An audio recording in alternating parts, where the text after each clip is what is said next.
Thank you very much. And if you all want to take a break, I won't be offended. Okay. Again, my name is Marti Townsend. I'm the director for the Sierra Club of Hawaii.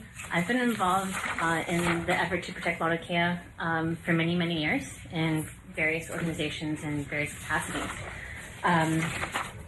Much of my testimony covers things that have already been said, but the third and fourth points, I think, are important to raise. Part of why I'm concerned about these temporary rules is because I know that the Office of Mauna Kea Management is currently considering their own restrictions to public access. And they're frightening. You know, they definitely favor astronomers over everyone else. They would prohibit people using flashlights, for example, and cell phones on the mountain. They would authorize the chancellor to restrict access for up to 2 years at a time. And we're concerned that these temporary rules will be used somehow in this OMKM process, which is not rulemaking, because they are convinced they do not have to follow rulemaking. And that's a problem. But I also want to address litigation. I mean, Mr. Ewan and Mr. Roig seem to think that it's easy for members of the public to conduct litigation. It's extremely difficult. I've been involved in this for a very long time, not as long as many, but I have seen the toll that it takes. And just getting an injunction is cost prohibitive. You have to put up a bond, for example. And the thing is that you wonder, what can you as a government do? And I actually have a suggestion. If you as the government could say, pause the TMT CDUP until the Supreme Court issues its ruling.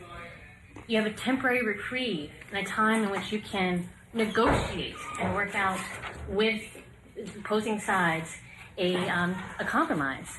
And in that temporary reprieve, all access up the road could be allowed because the protectors will feel no reason to guard the road and to prevent access to the other telescopes. There is no controversy with the current telescopes up there. There's nothing wrong with people going, the protectors have nothing against that. It's just the construction equipment for the 30-meter telescope. When they read the rules, and in the plain reading of the rule, it says you can't have a substantial adverse impact. And the EIS says the TMT has a substantial adverse impact. And yet you allowed it to happen. It's hard for them to believe in a rule of law. And I just have to say, when you look at these temporary rules, C1 and C2, that would bar public access, I'd like you to take a moment, step back, and imagine, instead of a telescope being built on a distant mountain, actually the controversy at the heart here would be a luxury subdivision on the shoreline or a federal highway over a reef.